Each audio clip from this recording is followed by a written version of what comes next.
Hello everyone, मैं राजू एक बार फिर से स्वागत करता हूं आप सभी का हमारे यूट्यूब चैनल एजुकेशन पर्पस में। मैं एक बार फिर से नई वीडियो लेकर आप सभी के बीच मौजूद हूं। दोस्तों, इसका टॉपिक है नाटो, जैसा कि आप स्क्रीन पे देख ही रहे होंगे इस जगह पे, ठीक है, जिसका फुल फॉर्म भी मैंने यहाँ पे लिख दिया है। क्या है? नॉर्थ अटलांटिक ट्रीटी ऑर्गेनाइजेशन, जिसको हिंदी में क्या कहते हैं दोस्तों? हिंदी में इसका पूरा नाम होता है उत्तरी अटलांटिक संधि संगठन। जी हाँ दोस्तों, ये जो टॉपिक है आपको पढ़ना है सेमेस्टर 6 हिस्ट्री ऑनर्स के पेपर 13 यानी कि कोर 13 में, और ये वेरी वेरी इंपॉर्टेंट टर्म है और जिससे जितने भी प्रकार के जो संभवतः प्रश्न बनाए जाते हैं वे सभी प्रकार के प्रश्नों को मैंने यहां पे पुट कर दिया है।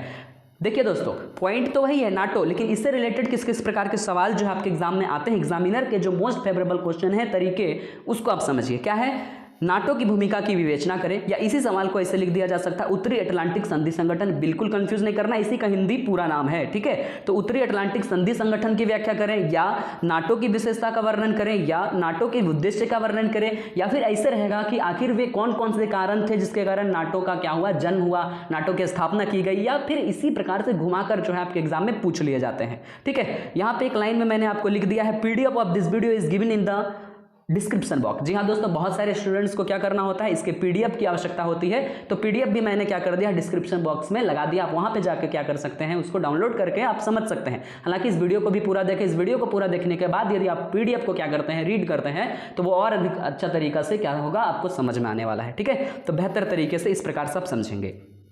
तो नाटो आखिर थी क्या दोस्तों?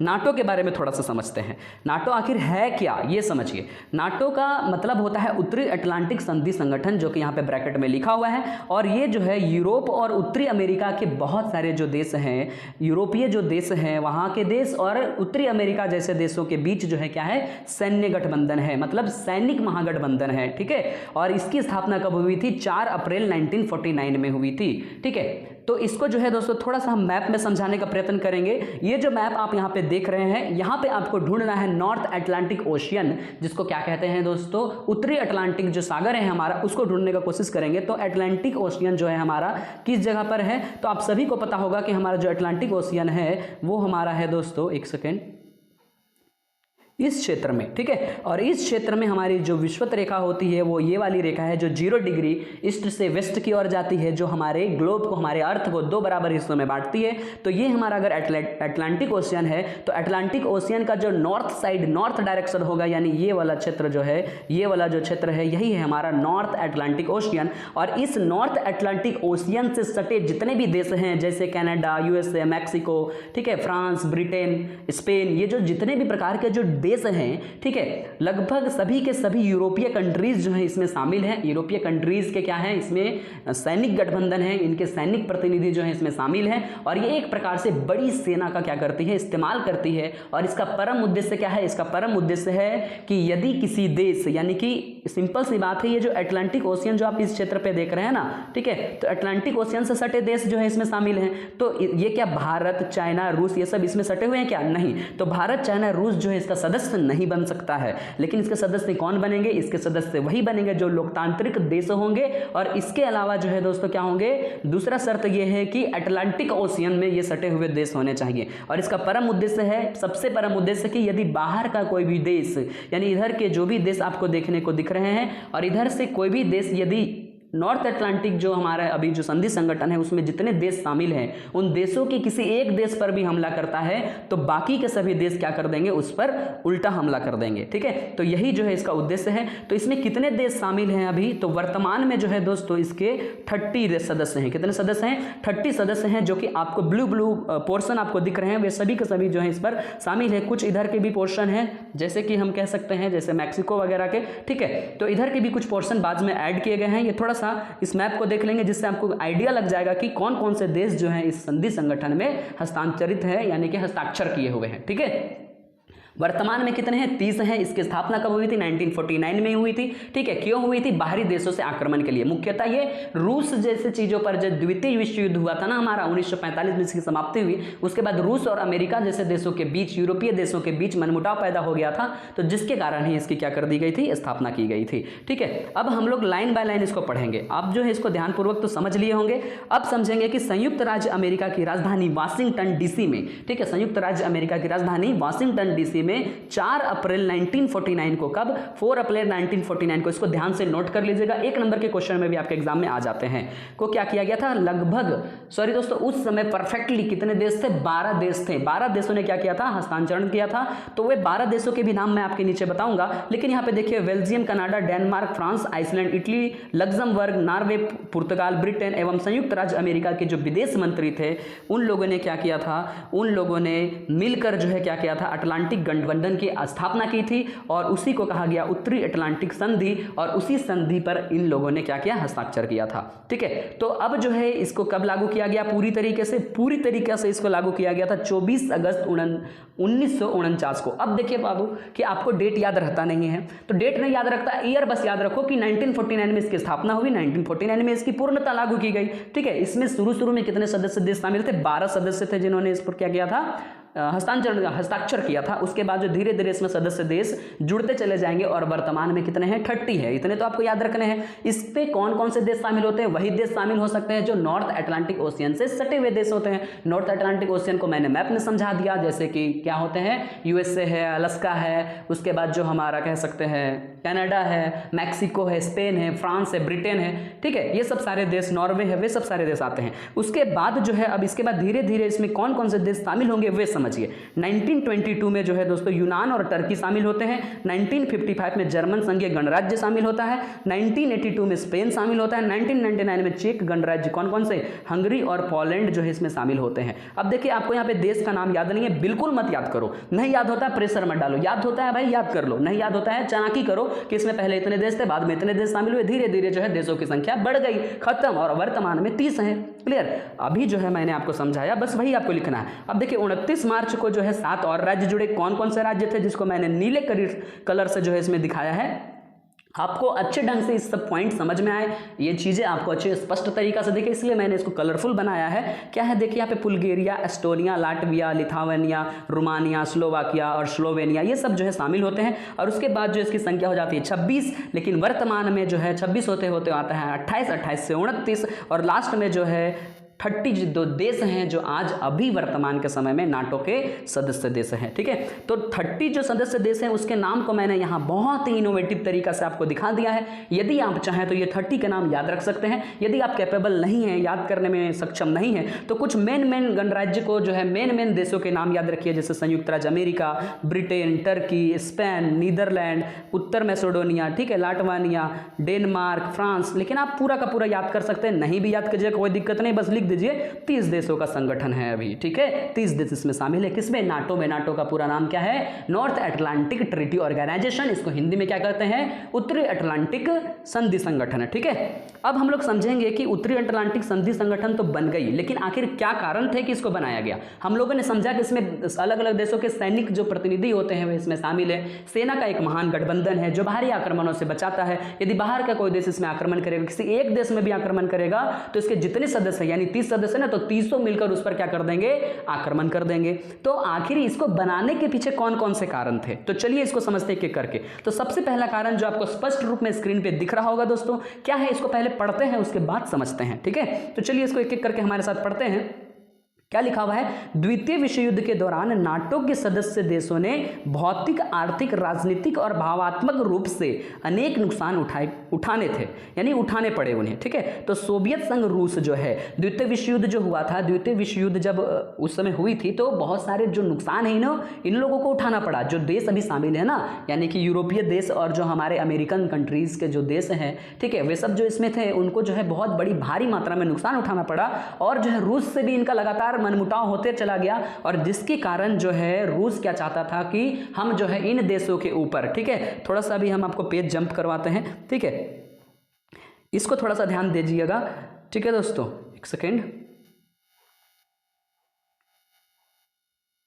इस पेज पे आप फोकस कीजिए। इस पेज पे आपको मैप दिखाया जा रहा है, रूस मेरा यहाँ पे है। तो रूस क्या चाहता था कि इधर के जितने भी क्षेत्र हैं, ये तो यूरोपीय क्षेत्र जितने भी, और इधर के जो भी क्षेत्र हैं, हम इस पर क्या करें, वर्चस्व स्थापित करें। और इसी वर्चस्व के डर से क्या किया गया था, यहाँ के लोगों ने एक संगठन बना दी, सेनाओं का संगठन, सैन्य संगठन। और यही एक सबसे बड़ा कारण भी बना, किसका, उत्तरी अटलांटिक संधि संगठन का क्या करने का, स्थापना करने का। ठीक है दोस्तों, तो इसको जो है मैंने आपको अच्छा से मैप के द्वारा समझा दिया, तो इसको आप लिख सकते हैं और इसके लाइन बाय लाइन को पढ़कर भी आप इसको आराम से कर सकते हैं। ठीक है, तो जिसके कारण जो है अमेरिका ही इसकी सबसे अच्छी आशा की किरण थी। तो अमेरिका ने क्या किया, इसी आर्थिक पुनर्निर्माण को सबसे बड़ी जो है आवश्यकता थी तो वो किसकी थी, अमेरिका की थी, और अमेरिका इसमें सक्षम रहा और अंततः जो है अमेरिका ने क्या किया, नाटो की स्थापना की, अलग अलग देशों से क्या कर कर संबंध स्थापित कर कर, और नाटो में बहुत सारे देश जो है शामिल हुए और इस प्रकार से ये बहुत बड़ी शक्तिशाली, ये तो एक क्षेत्रीय संगठन था लेकिन ये वैश्विक स्तर पर भी अपना विचार रखता है और अपनी दावा ठोकता है। ठीक है, अब दूसरा इसका क्या कारण हो सकता है, दूसरा कारण को, उसी कारण को आपको मॉडिफाई कर दिया गया है दूसरा में। देखिए क्या है, द्वितीय विश्व युद्ध के बाद सोवियत संघ ने पूर्वी यूरोप से अपनी सेनाएं हटाने से इनकार कर दिया। देखिए द्वितीय विश्व युद्ध तो खत्म हो गई थी लेकिन जो यूरोपीय क्षेत्र था, अभी मैंने आपको मैप में दिखाया ना, आप वर्ल्ड के मैप को सामने रखेंगे उससे भी समझ सकते हैं। ठीक है, तो क्या होता है ना कि यूरोपीय देश पर जो है सोवियत संघ जो है उससे अपना वापस सेना नहीं हटाता है। ठीक है, तो वहां वो क्या चाहता था, साम्यवादी सरकार जाना चाहता था। अब साम्यवादी का मतलब क्या होता है दोस्तों, सामाजिक स्तर पर बदलाव करना। ठीक है, साम्यवादी को हम मान सकते हैं समाज को सुधारने के लिए, अपने समाज पर अच्छे परिवर्तन लाने के लिए सामाजिक दृष्टिकोण रखना, और उसी को साम्यवादी कहते हैं। लेकिन अमेरिका क्या था, पूंजीवादी था। ठीक है, तो वो अपनी अर्थव्यवस्था को सुधारना चाहता था और ये साम्यवादी सरकार लाना चाहता था, और इसी बीच में इन दोनों के बीच होड़ हो जाता है, अलग अलग जगह पर अलग अलग नीति, और इसी चीज का फायदा उठाता है कौन, अमेरिका, जो कि मैप में मैंने आपको बताया है। तो अमेरिका क्या करता है, इसी साम्यवाद विरोधी का क्या लगाने लगता है, नारा लगाने लगता है, और बाकी के सभी यूरोप देश जो थे वे तो पहले से आर्थिक स्थिति से कमजोर थे क्योंकि द्वितीय विश्व युद्ध हुआ था, तो अपनी पूंजीवादी नीति को अपनाना चाहते थे, और यही तो अमेरिका चाहता था कि आप पूंजीवादी नीति की विचारधारा की तरफ चलो। ठीक है, तो पूंजीवादी विचारधारा की तरफ चलने के कारण क्या हो गया, इन दोनों के बीच में बहुत बड़ा खतरा जैसा लगने लगा, और ये खतरा जो थी वो कौन सी खतरा थी, साम्यवादी खतरा, जो कौन चाहता था, रूस चाहता था, जिसको सोवियत संघ कहते हैं। ठीक है, तो इसी चीज से जो है यूरोपीय देशों को किसने अवगत कराया, अमेरिका ने अवगत कराया, और लास्ट में जरूरत पड़ा किसका, नाटो का, और नाटो में जो है बहुत सारे देशों को शामिल किया गया। क्लियर। थर्ड नंबर का जो कारण है वो देखिए, इसका तीसरा सबसे बड़ा कारण था जो कि ये था कि संयुक्त राष्ट्र संघ, जी हाँ दोस्तों, यूएनओ, यूनाइटेड नेशंस ऑर्गेनाइजेशन, इससे रिलेटेड वीडियो भी मैंने पहले ही पोस्ट कर दिया है। ठीक है, पूर्व में मैंने जो वीडियो पोस्ट किए हैं वो करेंटली जो वीडियो आप देख रहे हैं उसके पहले जितने वीडियोज होंगे सभी के लिंक जो हमारे डिस्क्रिप्शन बॉक्स में मिल जाएंगे, आपको ढूंढने की जरूरत नहीं है, डिस्क्रिप्शन बॉक्स में क्लिक करें और डिस्क्रिप्शन बॉक्स में सभी लिंक दिए गए हैं। तो यूएनओ जो है संयुक्त राष्ट्र संघ की जो लिंक है वो हमारे डिस्क्रिप्शन बॉक्स में है, आप उसे जाएं और उसे भी विजिट करें, वो भी आपके एग्जाम के लिए जो सेमेस्टर 6 है, पेपर 13 है, उसके लिए वेरी वेरी इंपॉर्टेंट है। ठीक है, तो संयुक्त राष्ट्र संघ की स्थापना कब हुई थी, इसका जो है आप मेरे को उत्तर देंगे। यदि आपने मेरा पहले का वीडियो देखा है तो मैं आशा करता हूं कि इसका उत्तर जो है सटीक तरीके से आप मुझे देंगे। तो संयुक्त राष्ट्र संघ का क्या था विचार, शांति बनाए रखना था, सुरक्षा स्थापित करना था, लेकिन इस सब सारे चीजों पर संकट उत्पन्न होने लगा, ये पश्चिम के देशों को लगने लगा था। पश्चिम यानी कि क्या दोस्तों, यदि हम डायरेक्शन को बांटते हैं इस तरीका से, तो इधर पूरब होता है, इधर पश्चिम होता है, तो पश्चिम के देशों में कौन है, इधर यूरोपीय क्षेत्र है ना, और इधर अमेरिका के क्षेत्र होते हैं, जिधर अलास्का, कनाडा, मैक्सिको जो होते हैं, हमारे यूएसए जो होते हैं। ठीक है, तो इधर के क्षेत्रों को थोड़ा डर था, खतरा था कि कहीं ऐसा ना हो जाए कि संयुक्त राष्ट्र संघ फेल हो गया और पता चला कि हम लोग भी डूब गए। ठीक है, तो इसलिए ये क्या करते हैं, अपना एक क्षेत्रीय संगठन बनाते हैं, पूरा संसार को मिलाकर नहीं, अपने आसपास के क्षेत्र, किसके आसपास के क्षेत्र, अटलांटिक सागर, वो भी कौन सा अटलांटिक सागर, नॉर्दर्न अटलांटिक सागर। ठीक है, ओशियन में। ठीक है, तो इसीलिए जो है नाटो की स्थापना की गई और कुछ भी इसके कारण नहीं थे।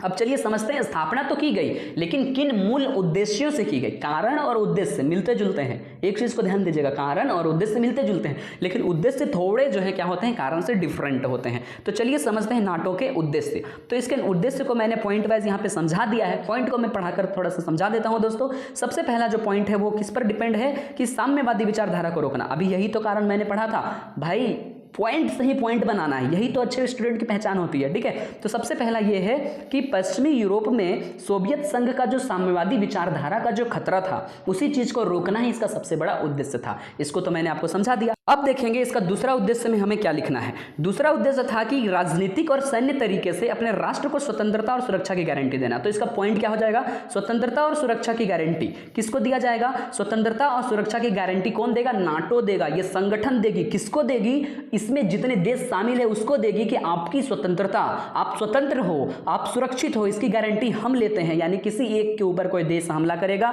कोई भी एक देश किसी भी देश के ऊपर हमला करेगा तो 30 के 30 देश क्या कर देंगे, उसके ऊपर हमला कर देंगे। ठीक है, तो इस प्रकार से इसका दूसरा उद्देश्य था। इसके तीसरे उद्देश्य में सभी पॉइंट्स को मैंने बनाया है। जैसे कि आप देख सकते हैं क्या करना है, कुछ भी प्रकार का अगर युद्ध होगा यूरोपीय देशों पर या फिर हमारे जो अमेरिकन कंट्रीज हैं उस पर जो है किसी भी प्रकार से कोई हमला होगा तो उसके अवरोधक के रूप में, मतलब उसकी रुकावट के रूप में उसको रोकने का काम करेगा, रक्षा देने का काम करेगा, सैन्य तथा आर्थिक विकास के लिए कार्य करेगा, अपने प्रोग्राम को आगे लाने के लिए, मतलब अपने उद्देश्य को आगे लाने के लिए काम करेगा, यूरोपीय राष्ट्र को सुरक्षा देने के लिए काम करेगा, सोवियत संघ के साथ जो अगर युद्ध होने की संभावना है तो उसको क्या करेगा, रोकने का काम करेगा, अमेरिका के लोगों के लिए मानसिक रूप तैयार करेगा। यानी अमेरिका के लोगों के लिए मूल रूप से अमेरिका के लोगों के ऊपर जो है मानसिक रूप से तैयार करेगा कि हमारे ऊपर आक्रमण होने वाला है, तो इस पर जो है आप सचेत रहें। ठीक है, तो इस प्रकार से नाटो का उद्देश्य क्या था, स्वतंत्र विश्व की रक्षा करना। ठीक है, और साम्यवाद को प्रसार को क्या करना, रोकना। साम्यवाद मैंने अभी आपको समझाया था। साम्यवाद का मतलब होता है दोस्तों कि समाज में एक नया बदलाव लाना।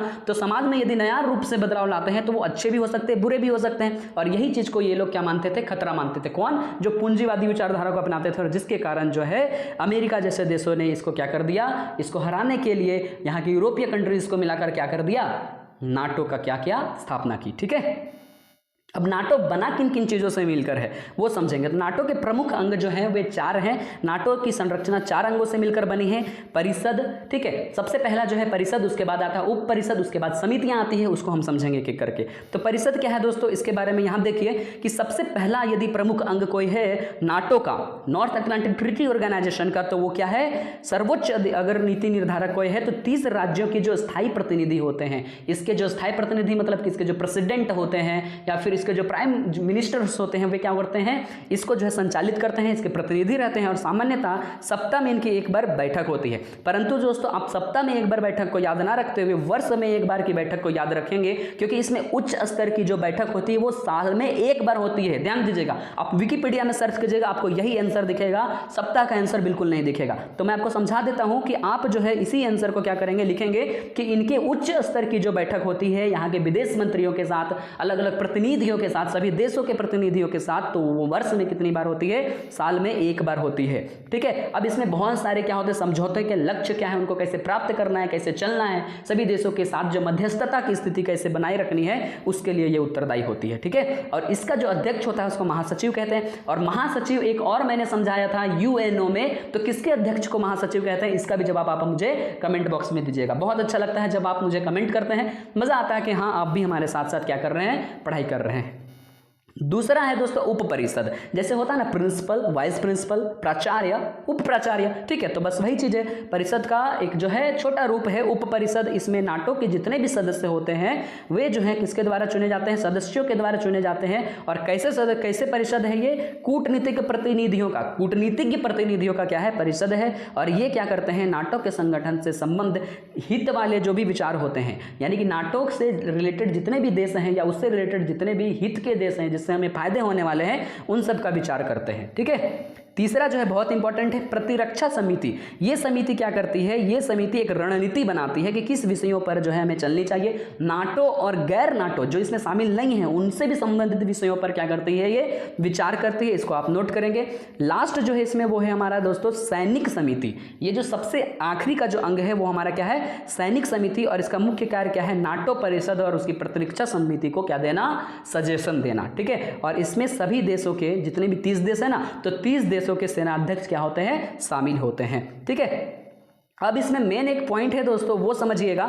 वहां तक तो हमारा समाप्त हो गया। यदि आपका 5 नंबर का क्वेश्चन है वहीं तक रह सकते हैं, 10 नंबर का क्वेश्चन 15 नंबर वहीं तक रह सकते हैं। लेकिन यदि आपको मन है, अंदर से इच्छा है आपके पॉइंट्स को बढ़ाने के लिए, इसलिए मैं नीचे पे 2 पेज और ला दिया हूं आपके लिए। ठीक है, क्या करेंगे कि उत्तरी अटलांटिक संधि संगठन जो है उसमें जो है कितनी प्रस्तावना है, एक प्रस्तावना है, जिससे हमारे भारत देश की भी एक प्रस्तावना है ना। ठीक है, हम भारत के लोग भारत को एक ठीक है, इस तरीका से हमारी प्रस्तावना है। तो इसकी भी कोई प्रस्तावना है, इसकी उद्देशिका होगी और इसके अलावा 14 अनुच्छेद है किसमें, इस संधि संगठन में। ठीक है, तो प्रस्तावना क्या कहता है इनका, ये लिखेंगे कि प्रस्तावना में संगठन के उद्देश्य के संबंध में बताया गया है, संगठन सदस्य देश के साझा हितों की अभिवृद्धि के लिए, सदस्य देशों की सामूहिक सुरक्षा के लिए क्या परिवर्तन ला सकता है, कैसे एकता के रूप में स्थापित कर सकता है, सभी के सभी चीजें जो है प्रस्तावना में शामिल किए गए हैं। इसके अलावा जो है इसमें 14 अनुच्छेद हैं जिसमें कौन कौन सी बातें लिखी गई हैं सबको आप एक एक करके पढ़ सकते हैं। मैं डिटेल में नहीं एक एक करके समझा देता हूं, आप इसको जब ध्यानपूर्वक पढ़िएगा तभी आपको समझ में आएगा। इसको लिखने का जरूरत नहीं, यहां तक लिख दिए काफी है, आपको नंबर मिल सकता है। लेकिन यदि ये लंबा है, लॉन्ग टाइप क्वेश्चन है, तो थोड़ा सा इसके अनुच्छेद को यदि आप लिखते हैं तो आपको 100% अंक आने के चांसेस है, इसलिए मैंने अनुच्छेद को इसमें ऐड कर दिया है। ठीक है, तो 14 के 14 अनुच्छेद में कौन कौन सी बातें हैं, एक एक पॉइंट मैंने समझा दिया। जैसे अनुच्छेद 1 में विवादों का शांतिपूर्ण संबंध से संबंधित है, अनुच्छेद 2 में आर्थिक राजनीतिक सहयोग से संबंधित बातें लिखी गई है, अनुच्छेद 3 में सुरक्षा तंत्र से समर्थित बातों को लिखी गई है। इसी तरीका से सभी अनुच्छेद जो है मैंने यहाँ पे लिखे हैं दोस्तों, तो सभी अनुच्छेद को आप क्या कर सकते हैं, लर्न कर सकते हैं, समझ सकते हैं। ठीक है, देखिए 14th अनुच्छेद जो है इसमें समझाया गया है। क्लियर, तो 14 अनुच्छेद जो आप इससे पढ़ लें और इसके बाद जो आप अपने एग्जाम में इसको तैयारी कर चले जाएं।